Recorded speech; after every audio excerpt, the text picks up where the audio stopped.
Hey there, fellow vegetable nerds. Thanks for hanging out with me again in my little corner of the kitchen. I was thinking about it, and it's been a while since we cooked together. So how about we do something about that? Let's start meat and veg. Hey, turn up the caramello and shizzle on the shizney. It's time for me to what?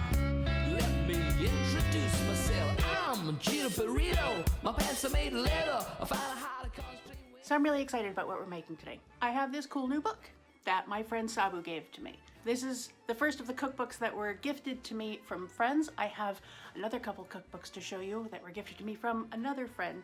So like I said, every time you give me a cookbook, and do an episode with at least one recipe from the cookbook. This thing, I am not even kidding.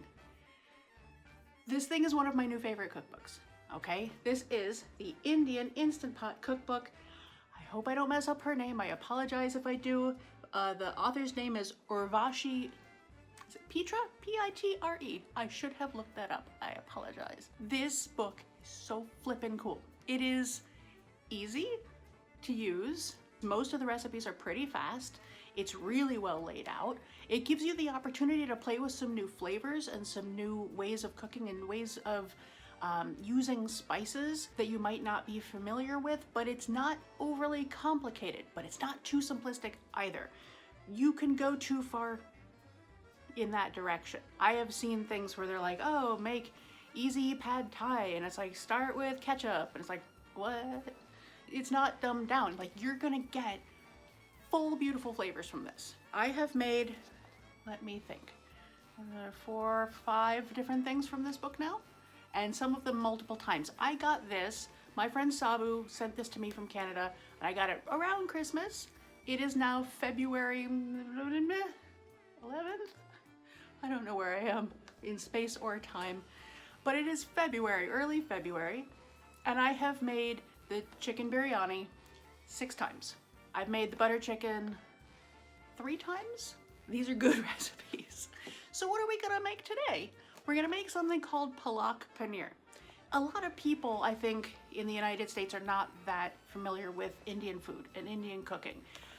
I know that it's starting to become a little bit more mainstream, but it's not as accessible as you might think. I know my friends in the UK will be a little bit surprised to hear that Indian food is not that common here, because I know it's very, very common over there.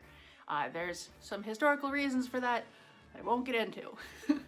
I was a full adult before I ever had Indian food. Looking back now seems really weird, but I remember my first time going to an Indian restaurant and I had no idea what to order. And I think that's really what keeps a lot of people out of Indian restaurants, because if you're not already familiar with it, you know, where do you start? Everything's got a name you've never heard of, and the descriptions are sort of vague. Meat and vegetables and sauce. Okay, well, what's the difference between that and this meat and vegetables and a different sauce? What am I gonna like? And it used to be, my best advice for anybody was always go to an Indian buffet, try all the things, get an idea of stuff. And then when you go there, like for dinner, and you have to choose one thing and you're putting all your bets on one thing, you've got a better idea what thing you want. And then from there you can start to sort of branch out, but you gotta start somewhere. This book is a really nice starting place because it's got some favorites in there, some sort of entry-level Indian dishes, and it's got some things that maybe you haven't heard of. And it gives you an idea of the kind of flavors that you're gonna be dealing with. Today we're gonna be making a vegetable dish, because of course we are. And it's called Palak Paneer, and I will explain more about it as we go. Congratulate me, I have my things laid out. No, it's not exactly a mise en place, okay? I don't have a million little ramekins. I love you, but not enough to wash a million ramekins every time I cook something. But on the flip side, I know that you love me enough not to ask me to. So here is our compromise. So this is a spinach dish. So Palak Paneer is 2 words, and it really is a very basic concept. Palak means spinach. Paneer is a specific type of cheese. So it's spinach and cheese. Easy, easy. This is actually one of the more common vegetable dishes that you're gonna find at an Indian restaurant. Now there's 2 different dishes that look really similar, and they are very similar, but they're not the same, okay? There's Palak Paneer and there's Saag Paneer, S-A-A-G, okay? They're both sort of bowls of green with some whitish floaty cubes in it. And you might be tempted to say these are the same thing. Well, they're very similar, but they're not the same thing. Okay, here's the difference. I looked this up just so that I would know it. I have learned a lot in this episode just looking stuff up. What you have is saag is the word for, in Hindi I believe, it is the word for green vegetables. Okay, and a lot of times a saag paneer will be made with a combination of spinach and either mustard greens or collard greens, but it can also be a combination of all kinds of things. And that can include some really fun stuff like radish tops.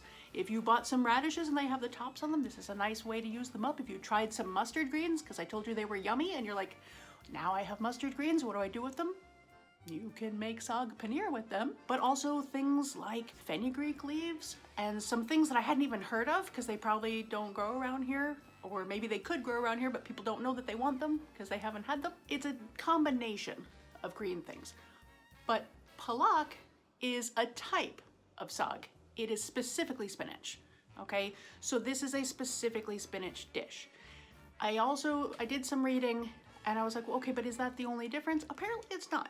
Now there's a million different recipes, so there's gonna be a lot of variation, but in general, there are some slight differences in the way that they're spiced. So they're not completely the same dish. However, depending on your recipe, you could end up with a recipe for one that's basically the same as a different recipe that you found for the other, just with the greens mixed. So, I mean, I don't know. I'm still learning, so I don't have the definite answer on this. But today we're gonna follow the instructions laid out in this awesome book. And I haven't made this recipe yet, but I'm very excited. Everything I've made so far has been so doable and so easy and just so much fun. I am enjoying so much. Just basic things like, one thing that you get to do a lot in Indian cooking is sort of toasting your spices first. You know, using whole spices as opposed to powdered spices makes such a big difference. And when you bloom them, which is what that's called when you heat your oil or your ghee or whatever you're going to be using, whatever kind of fat you're using, you sort of cook your spices before you do anything else, and they get very aromatic. And they're, oh my God, the difference between using whole spices and using powdered is like, it makes me look at my choices and go, what have I been doing this whole time? You wanna know how used this book is? It just plops right open like that. Because I have been thumbing through this thing a lot and planning my next thing to make. Like, I kind of want to make almost everything in here. So let's go ahead and get started. The nice thing about this recipe specifically is that it is really just sort of dump and go, okay? The great thing about the Instant Pot is kind of set it and forget it, you know? Like, we're gonna put some stuff in there and then we're gonna walk away for a couple of minutes. And because it's vegetables, it's gonna go real fast. And then next thing you know, you've got food. Like, what is not to love? Just so you know, I've got a big onion, I got a couple of tomatoes, I've got, look how beautiful that jalapeno is. You can use a jalapeno or a serrano. You don't need to use one this big, but like, this is just for me. I've got 5 cloves of garlic, which I appreciate. As far as I'm concerned, 5 is the minimum number of cloves of garlic for anything that you're gonna make. I've got my paneer cheese, which we will talk about in a minute. I got my assorted spices, got my oil, and I've got a bunch of spinach, which I have been rinsing and draining. So first things first, we're gonna turn our Instant Pot onto saute. Palak Paneer is one of the best loved foods both inside and outside India. Thank you. Just letting me know it's heating up. He's all good. It's easy to make, and it's a recipe that allows you to throw the ingredients into your Instant Pot, told you, and let the pot do all the work to make a fantastic and nourishing meal. With sauteed ginger and garlic to flavor the oil, the natural flavors of the spinach shine through. This is just gonna be super basic and fast, but it's gonna be delicious. I love spinach, and I like cheese, so what's not to love? We're gonna put it on saute. We're gonna adjust to more for high heat. So we're sauteing. Oh, it's already on more. When the inner cooking pot is hot, not yet, we're gonna add the oil and heat until it's shimmering.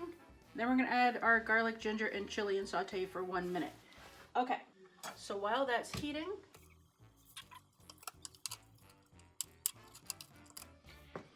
so I rinsed out this inner pot here, If there's any water in there, you want to leave it on saute long enough to evaporate all of that water. Otherwise, once you put your oil in there, it's gonna start mixing with the water and spitting at you. And hot oil is not a thing you want spit at you. Ask me how I know this. So first things first, we want 2 tablespoons of peanut oil. Peanut oil is yummy. Fun fact, this thing has a weird little spout thing, and I had never used this before, so I had to go online and search how to open this oil so I can get it out of the container. So while the oil is heating, I should have done this in the first place before I started heating the oil. You can learn from my fail, but I'm gonna real quick chop up the things that are gonna go in next.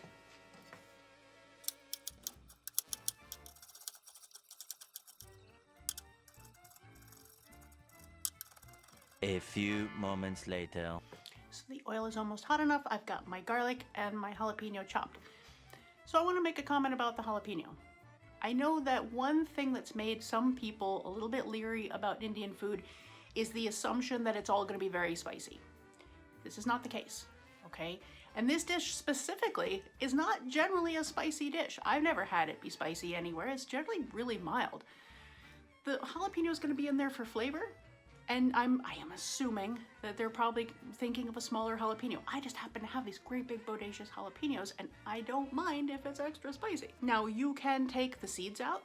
If you're making this yourself, you can use a much smaller one. You can use a half of one. You can do all kinds of things to kind of take away the spice. I don't think it's gonna be terribly spicy when it's done, but then again, it's me, and I can't judge your spice tolerance. If you want to, you can just leave it out altogether. Or maybe you have another pepper that you like that's gonna give you a little bit of flavor, but no heat at all. You can do that too.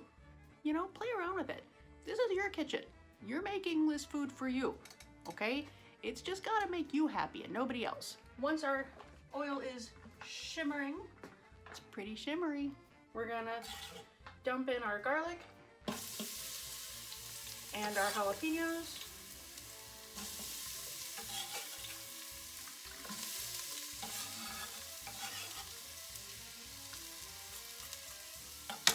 And I am bummed to say I don't have fresh ginger. That's a lie. I do have fresh ginger, but I put it in the freezer because it lasts better in the freezer. And I tucked it in the freezer and my freezer went, and I can't find it. My freezer is sort of a game of Jenga, and in order to find anything, you gotta take half of it out. And I did. I took half of it out. Where is my ginger? So I'm gonna be using dried ginger instead. That's life. Sorry, you know. Sometimes you gotta use what you have. So I have ground ginger. You cannot do a 1-to-1 conversion from fresh ginger to dried. Dried ginger is much more pungent. Dried ginger is like the ground stuff. It's more concentrated in flavor. There's no water, there's no any other stuff except for just, you know, flavor. So there's no set conversion for it. I have seen some people say use half as much. And I've seen some people say use a quarter of as much. So if you had, you know, a tablespoon of fresh ginger, you would use a quarter of a tablespoon. If I mess it up, it's still gonna be pretty good. And I'll make it better next time. It calls for 2 teaspoons. All right.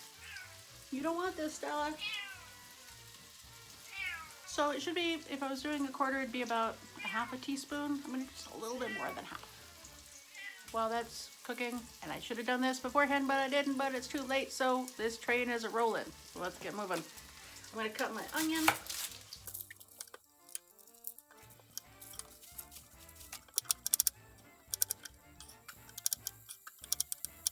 You don't have to cut the onion perfectly. You just wanna cut it, you know, dice it up. In the end, we're gonna whiz this all together, so it doesn't matter that much. Don't worry about making it perfect. And the tomatoes. We're just gonna roughly chop these tomatoes.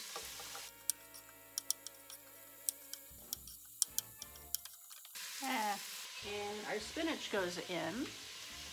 I have slightly overcooked the garlic. It got a little crispier than it should have gotten because I forgot to cut things before I turned it on. Still gonna be good. So it calls for about a pound of baby spinach.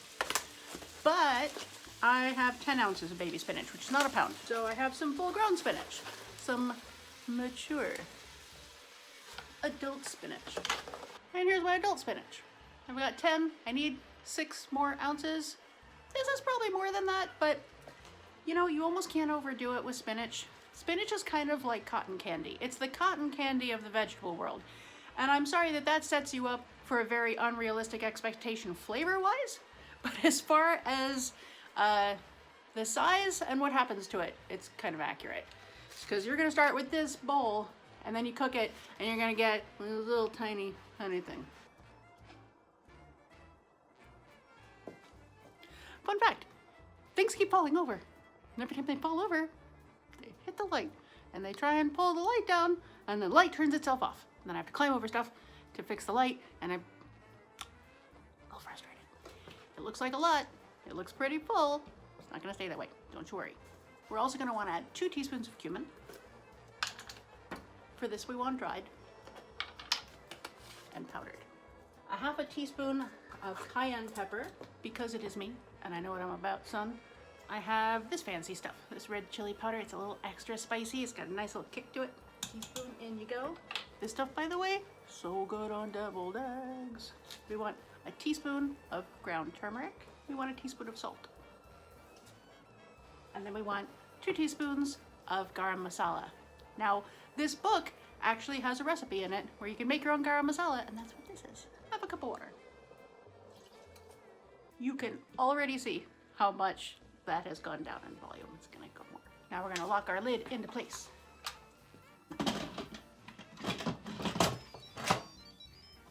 It sings you a little song to say you did it right. We wanna check and make sure our vent is closed, otherwise it won't come up to pressure. Turn that off. High pressure for 4 minutes. And then there is nothing you need to do. This is gonna come up to pressure on its own. You've got, sorry for the camera angle, but you've got a little button right here that you can look at. And what happens is it's like a little frog in a little hole. He's just like, and then as the pressure builds up, that pressure is gonna push that up. So in the little hole, it's gonna go, that, you know, and when you see that pop up, you know you're at pressure. The other way to know that is that it's gonna go from on to starting to count up numbers, because it's not gonna start your number of minutes until it has already come up to full pressure. While it is doing that, I can put some of my spices away and I can talk to you about garam masala, okay? I know I kind of breezed by that, but I'm gonna hurry. So now let's talk about this. Garam masala is 2 words. Again, it is what it says it is. Garam means hot and masala just means spice mix. So you've probably seen a million things in the stores with the word masala in it, and masala just means spice mix. So, you know, masala chai is just, chai means tea, so it's a spice mix tea. Simple. Once you know what you're saying, it all makes a little bit more sense. This is super cool, okay? Like I said, there is a recipe in the book so you can make your own out of whole spices that you grind. I just happen to have this red thing right here. I love my mortar and pestle. I love having an opportunity to use it. If you don't have a mortar and a pestle, you can also use probably a food processor. You can probably use, like, if you have a nut grinder or a spice grinder or something like that. Those are pretty cheap. There's a million ways to do it. You can probably just use a brick. I don't know. So garam masala is a blend of spices, and it's not always a powder. Sometimes it's whole. Last time I got to go out into the world before this whole coronavirus thing happened, I went to this cool Indian supermarket and I bought a bunch of stuff to try, and I got whole garam masala. And it's got cumin, cassia, black pepper, dry ginger, clove, green cardamom, black cardamom, nutmeg, and mace. But guess what? Sometimes you're gonna see garam masala and the recipe's totally different. It's always gonna be similar. It's always gonna kind of smell sort of sweet and spicy and a little hot. I don't know why it's called hot. I don't generally find it to be hot, but again, this is me that we're talking about. But you can also get it in the form of pastes. Now this particular one right here represents a triumph for me. I love this stuff so much. I use it in so many things, just in case you're wondering. I use this to make the best sloppy joes in the world, ever. That's not the only thing I use it for, but that is the thing that I use it a lot for. I haven't had it in years because it suddenly got really hard to find in the United States, and I think it's because they use, or at least they used to use, mustard seed oil. And there's a whole kerfuffle about that. According to this, it's not even, well, may contain mustard, I don't know. It's a whole thing. I had to find this on eBay. and order it from the UK. And I'm glad that I did. I paid a lot more than I would have paid, I paid a lot more than I used to pay, but it's worth it. So there's a lot of different versions of garam masala, and I have some that are pre-made in a powder, and they're okay. But I tell you what, fresh, made with whole spices that you grind yourself, like, whoa, the difference is nuts. This lady here, Urvashi Pitre, I hope is how you say your name. She has a couple of Facebook groups, and she has a website. I don't know what this refers to, but it's called Twosleevers. I don't know. But she has extensively tested her butter chicken recipe. Like 1 million people have made this. If you join an Instant Pot community and you're like, what am I gonna make with my Instant Pot? 1 million people will say butter chicken, okay? And they're probably talking about her recipe. She started to notice that there were some people who said, my God, this is the best thing I've ever had. And there were some people who were like, oh, I don't really taste much. I don't understand what you guys really see in it. And then you come to find out some people are using the whole spices and some people are using, a pre-made, dried, powdered spice mix. But not all the people using a pre-made ground powdered spice mix were having a bad time with it. So she asked the people that were having a bad time to show her what mix they were using, like which particular brand of garam masala they were buying. And there were some where apparently it was just almost entirely paprika. I mean, did you even hear paprika on that list? So you want to get an idea of what you want out of your garam masala if you're going to buy it in a jar, okay? There are definitely some brands that are better than others. You don't have to be super fancy. You don't have to have all of the whole spices and make it yourself, especially if you're just trying it out. I just happen to have all these spices because I'm kind of a hoarder. So you don't have to be that. You don't have to have all that and do all of that. Go buy yourself a good one, but just make sure you're paying attention to what's in it and getting what you want. And it doesn't have to be the most expensive thing. It just has to be the thing that has the stuff in it that you want it to have in it. So just keep that in mind. It's gonna come up to full pressure in a minute. While it is doing that, I'm gonna cut the cheese. This is paneer. This is a sort of solidy, squishy cheese. And the nice thing about this is it has a kind of a mild flavor. It doesn't taste like a whole lot, but it's a non-melting cheese. So I wanted to look into that because I was like, when I think of non-melting cheese, I have a tendency to think of halloumi, which is a Greek cheese. And so I went online and I said, well, is it basically the same thing just with a different name? Because sometimes that happens, two different cultures, discover something simultaneously, give it a different name. Or maybe one discovers it and then it travels to this other place, but they give it their own name because they've got their own language. But they're not the same thing. There is, by the way, a recipe in this book to make your own paneer, but I didn't do that. And I had the opportunity just randomly when I was picking things for my Imperfect Foods order, they had paneer, and they don't normally. So I was like, well, this is a sign. It's time to make some Palak Paneer.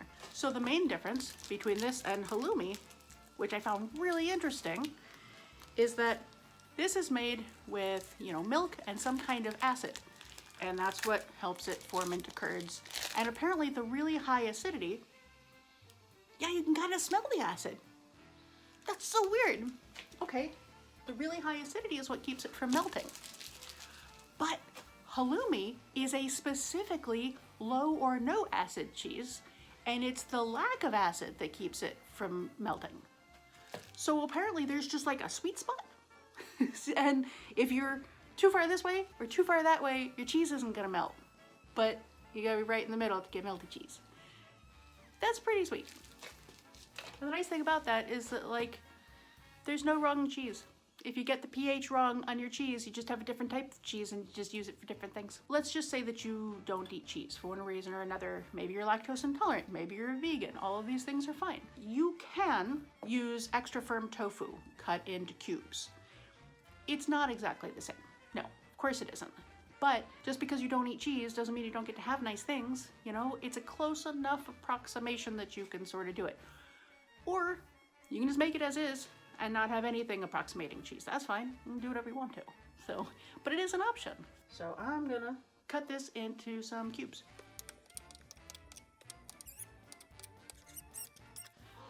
Stella heard the word cheese and got very excited. But this is not for you, little girl. What? Inconvenient. This is very inconvenient. Hey, are you thinking about getting a Bengal cat? Really? Are you sure? They're pretty, but they're nuts. Look, all I'm saying is you can have a Bengal cat or you can have skin over 100% of your body. You can't have both. You can have a Bengal cat and you can have objects in your home that you love. You can't have both. Make an informed choice. Doesn't have to be perfect. That's fine. I'm really curious to see what just a piece of paneer by itself tastes like. It's not a strong flavor. It's there, but it's not assertive, you know.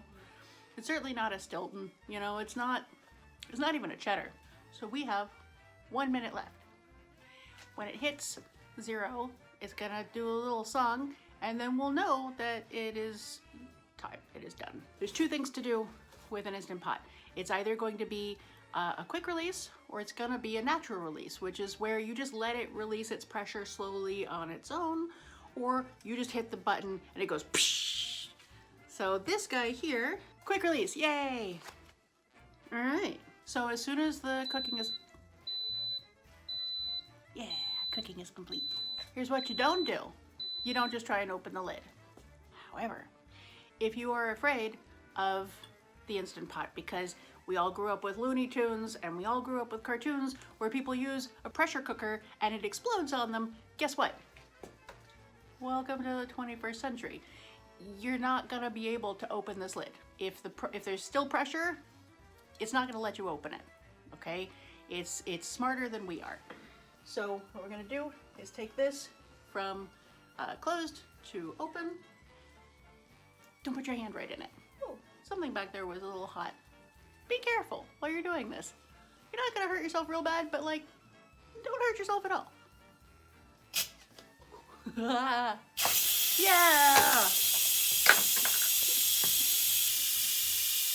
It just goes on forever. See, the first time I did a video on the Instant Pot, this was the reaction I was expecting, but I forgot that it had been slowly releasing pressure for a while, so when I finally did the thing, it didn't do very much. But now, it's like, and it goes on forever. I actually saw this cool thing that you can put over the vent on your Instant Pot, and it looks like a dragon head, so that when you release it, the dragon is like, bah! I'm totally gonna buy one. So what you wanna watch for is not only is the steam gonna eventually stop, but you'll know that it's done and you're able to open the thingy, the lid, when that little button goes boop. That's when you know. And if you're wrong and you misjudge it, I'm not gonna let you open it anyway. A few minutes later. All right. Now I'm gonna gently move this so maybe y'all can see it a little bit better. Just a little song whenever you open it up. All right. So as you can see, it went. I don't want to like dump it on myself, but like, see, it really went far down. It collapsed, as Eddie Izzard would say, like a flan in a cupboard. So now, you got your trusty immersion blender. What, you might ask, do you do if you don't have an immersion blender? Number one, these things are great, okay? You don't have to have every tool in the kitchen, but whenever the question is asked in one of my cooking groups online, I'm just moving to my first apartment, what kitchen gadgets do you think are the most essential? An immersion blender always comes up. I have a regular blender that I have not used maybe in 10 years because I have an immersion blender and I kind of don't need it anymore. This thing, you don't have to wash a big, you know, the pitcher and the whole deal and go through all the BS. This thing, you just stick it into whatever you're sticking it in. You just want to make sure that it's deep enough to stick it in there, because if you put this in something shallow, it's going to splash up on you, okay? It's an immersion blender because you got to immerse it.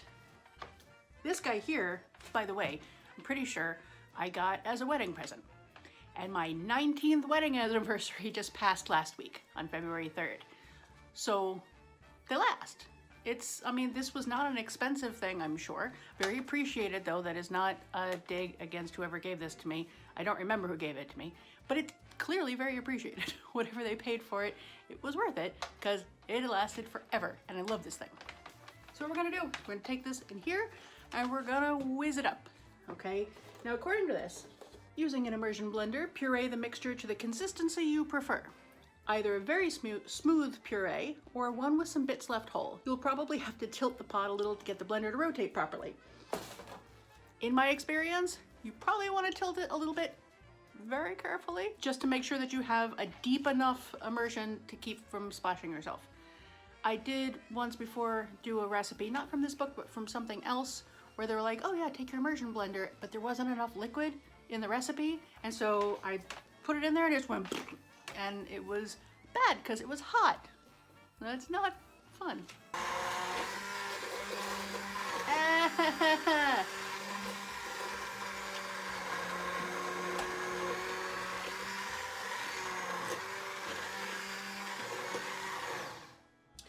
I didn't think I'd get to show them off so quickly, but I get to use something, also from my wish list. One of my viewers / friends, Ashley, gave me these. These, I'm not even kidding you, make me so happy every time I use them.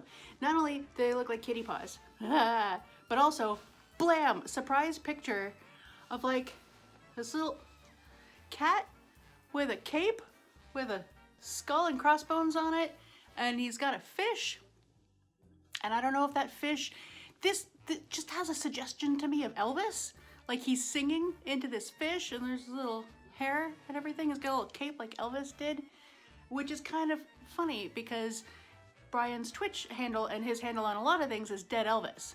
You know, he's the Dead Elvis on Twitch. And so we got Elvis and a little skull and crossbones. I just thought it was a very cool kind of serendipity. Anyway, I'm gonna need these so that I don't burn the bejeebus out of myself while I try and tilt hot pot.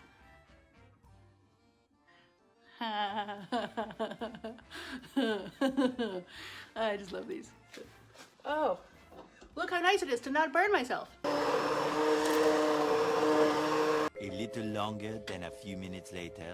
Yes, it looks a little bit like baby food. Be brave, okay? Look at that color. It is, oh, you can't even really see it because of the I messed up the lighting this time. I tried, and I had it a little bit better than this, but then I knocked something over, which then knocked the light over, and now the light's worse, so meh.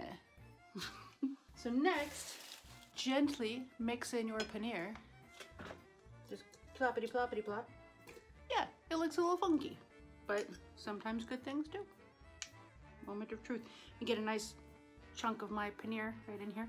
Oh, it's so hot. I don't know if you can see the steam coming off of it. I'm a hipster though. I eat my food before it's cool.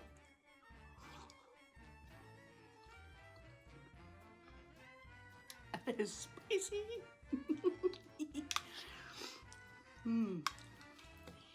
This is not ordinarily a spicy dish. I made it spicy because I wanted it to be. Yours does not have to be. Now you could eat this as a side dish. You could eat this over rice. You can get some naan or a roti or something like that and like dip it in, do it like that, and just eat it out of a little jar. Oh, the spices are so present. Like there's so much flavor in this. I love cumin. I absolutely adore cumin, but there's so much garlic in here. And the flavor from the chili, because I used a great big jalapeno, I love the flavor of jalapeno. It's not just about spice for me. I love the flavor of jalapeno. And so because I used a great big one, there's a lot of that in here. Oh, this is so good. The nice thing about Indian food is that there's just layers of spice, layers of flavor. It is the opposite of boring. I know that this looks like boring, whizzed up, you know, gross green things. No ma'am. And I had a couple mishaps because I'm not that organized. And I'm a little bit of a cyclone in the kitchen sometimes.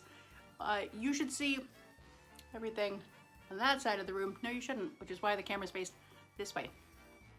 I dropped both of the containers of spinach on the ground. I mean, after I emptied them out, the spinach wasn't on the, you know, and like, got some garbage over here and some stuff over here, and I'm trying to juggle stuff. So I had a couple of mishaps, but if you are better at things than I am, which I mean, statistically probably you are, this is gonna go really well for you and really easy. Like, we did this in real time. Brian may have edited out some of my ums and ahs and Maybe I said a couple dumb things that he had to take out to save me from myself. But for the most part, this was done in real time. That's just how fast it goes. You know, a couple minutes to come up to pressure, 4 minutes, and then you release it and boom, you got food. So it's a great thing about this book. So I am gonna plug the hell out of this. This is not a sponsorship. Nobody gives me money. You know, like I've just, you know, but this book is rad. I loved this book so much I sent it to another friend and she's been making stuff and really loving it. And hopefully she sends a copy of this to another friend. Maybe we can get a little chain going on. I will link to this in the comments, okay? In case you would like to buy it for yourself, or keep in mind, you can always go to the library and get it. If you have the Overdrive app, which is, by the way, the best app in the universe, then you can borrow books from your local library for free for your Kindle or audiobooks or whatever they've got. You can get electronic versions of whatever books they have right to your device without ever leaving your home and without having to put your mask on and go anywhere. So you can also check this out. I have a feeling that most libraries are going to have it. And if they don't, request it. I'm also going to put a link to her website, and I'm going to put a link to a couple of her Facebook groups because there's just a lot more great recipes. She's got a bunch of other books for the Instant Pot. So, highly recommend. I am in love with this book. I hope you give this a shot. I hope you enjoyed watching. I hope you enjoyed despite my many mishaps. But hey, guess what? You know, despite the mishaps, I've got delicious food. Whether you're better at this than me or not, you know, maybe you've never cooked anything in your life and you're gonna have your own mishaps, but you're still gonna end up with good food. So, you know, there's a light at the end of that tunnel. Just try your best, you're gonna love it. Anyway, thank you so much for hanging out with me. Please like and subscribe. Please show this to people for some reason in case you think they might like to see it. And remember to check back every Thursday. I have a new episode for you. Sometimes it's more than just Thursday. It hasn't been lately, but I'm trying to have some bonus episodes coming up. Just had some stuff get in the way. Yeah, thanks for hanging out. Bye. Hey, turn up the caramello and shizzle on the shizney. It's time for me to what? Let me introduce myself. I'm Gina Burrito. My pants are made of leather. I find it hard to concentrate.